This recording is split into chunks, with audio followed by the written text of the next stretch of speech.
नमस्कार, जय हिंद साथियों। मैं रोहित भार्गव न्यू अतुल्य एकेडमी के ऑनलाइन प्लेटफॉर्म पर आप सभी के साथ हूँ। साथियों, करंट अफेयर की श्रृंखला में आज हम बात करने जा रहे हैं यूपीएस। आखिर ये शब्द क्यों चर्चा में है, और वही बात करेंगे अभी तक जो चल रही थी पेंशन योजना एनपीएस, तो उसके स्थान पे क्या यूपीएस को लाया गया है। और हम बात करेंगे कि इस योजना को लाने के पीछे क्या उद्देश्य है, क्या क्या प्रावधान है नई पेंशन योजना के, और साथ ही साथ बात करेंगे कि इस योजना को लागू करने के लिए कौन कौन से व्यक्तियों ने या कौन कौन सी संस्थाओं ने काम किया है। साथ ही साथ हम बात करेंगे कि इस योजना को लागू करने के बाद कितना खर्चा बढ़ेगा और इस योजना के लागू होने से क्या पुरानी योजना बंद हो जाएगी। चलिए बात करते हैं। सबसे पहले तो हम बात करेंगे कि केंद्र सरकार ने, जी हाँ, जो सरकारी नौकरी में कर्मचारी है, जैसा कि आप पीछे पढ़ पा रहे हो कि केंद्र सरकार ने सरकारी नौकरी करने वाले लोगों के लिए नई पेंशन योजना को मंजूरी दी है।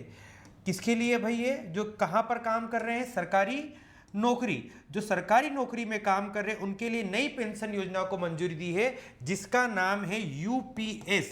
जैसा कि आप यहां पर पढ़ पा रहे हो, क्या नाम है? Unified pension scheme. अब हम बात करें कि नई पेंशन योजना का नाम यूनिफाइड पेंशन स्कीम है। अब ये किसके द्वारा फैसला लिया गया? तो ये केंद्र सरकार के द्वारा ये फैसला लिया गया है और नई योजना लागू कर दी गई है। हालांकि ये योजना 1 अप्रैल 2025 से लागू होगी। कब से? 1 अप्रैल 2025 से ये योजना लागू होगी। हम आगे यहाँ पर देखेंगे। जैसे कि हम यहाँ पर देखें कि 1 अप्रैल 2025 से लागू होगी यह योजना। कब से लागू करने की बात कर रहे हैं? 1 अप्रैल 2025। अब इसमें क्या कहा गया है कि अगर कोई कर्मचारी, यहाँ पर लिखा हुआ है कि अगर किसी कर्मचारी ने 25 साल नौकरी की है, कितने साल? 25 साल नौकरी की है, तो रिटायरमेंट के पहले, ध्यान से सुनिएगा, रिटायरमेंट के पहले नौकरी के जो आखिरी 12 महीने हैं, जो नौकरी के आखिरी 12 महीने, अब इन्हीं आखिरी 12 महीनों की जो सैलरी बनती है, जो बेसिक सैलरी बनती है, उसका 50% अमाउंट पेंशन के तौर पर मिलेगा। ये बात कही गई। और अगर कोई कर्मचारी जॉब कर रहा है और 10 साल में यहां पर नौकरी छोड़ देता है, कितने साल में? 10 साल में, तो उसे हर महीने लगभग 10,000 रुपए की पेंशन मिलेगी और इससे लगभग 23 लाख कर्मचारियों को फायदा होगा।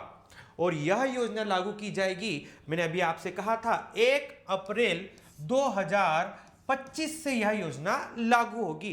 तो इस योजना के क्या है प्रमुख प्रावधान? एक तो अगर कोई कर्मचारी 25 साल से नौकरी कर रहा है तो रिटायरमेंट के पहले नौकरी के जो आखिरी 12 महीने की जो सैलरी है, जो बेसिक सैलरी होती है, उसका 50% अमाउंट पेंशन के तौर पर दिया जाएगा। वहीं अगर अपनी सेवा के दौरान, सर्विस के दौरान किसी कर्मचारी की क्या हो जाती है? मृत्यु हो जाती है, तो उसके परिवार को कर्मचारी की मौत के वक्त तक मिलने वाली पेंशन का 60% हिस्सा मिलेगा। अगर किसी कर्मचारी की सेवा के दौरान या सर्विस के दौरान क्या हो जाती है? मृत्यु हो जाती है।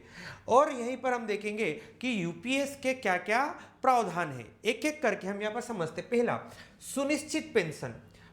जैसा कि अभी मैंने आपको बताया, 25 साल की नौकरी करने के बाद सर्विस के आखिरी 12 महीने की बेसिक सैलरी का कितने परसेंट? 50%। ये तो हमें यहाँ पर पता है कितने परसेंट मिलेगा, ये बात तो हमें सीधी दिख रही है। यहाँ पर कितने परसेंट मिलेगा भाई? 50%। पहले भी हमने बात की थी। दूसरा, मिनिमम पेंशन। अगर कोई जॉब कर रहा है और वो छोड़ देता है, तो कम से कम 10 साल नौकरी करने के बाद अगर नौकरी छोड़ देता तो उसे कम से कम कितने हजार रुपए? 10,000 रुपए पर मंथ, 10,000 रुपए पर मंथ मिलेगा। सुनिश्चित family pension, assured family pension क्या है समझिएगा। सरकारी कर्मचारी की सर्विस के दौरान मौत होने पर परिवार को पेंशन का कितने परसेंट, ये बात भी अभी हमने करी थी यहां पर, 60% हिस्सा मिलेगा उसके परिवार को अगर उसकी मृत्यु हो जाती है। अब यहां पर सुनिश्चित पेंशन, सुनिश्चित फैमिली पेंशन और मिनिमम पेंशन में all India consumer price index for industrial workers के आधार पर नौकरी पेशे लोगों को महंगाई भत्ता भी यहां पर मिलेगा। क्या मिलेगा?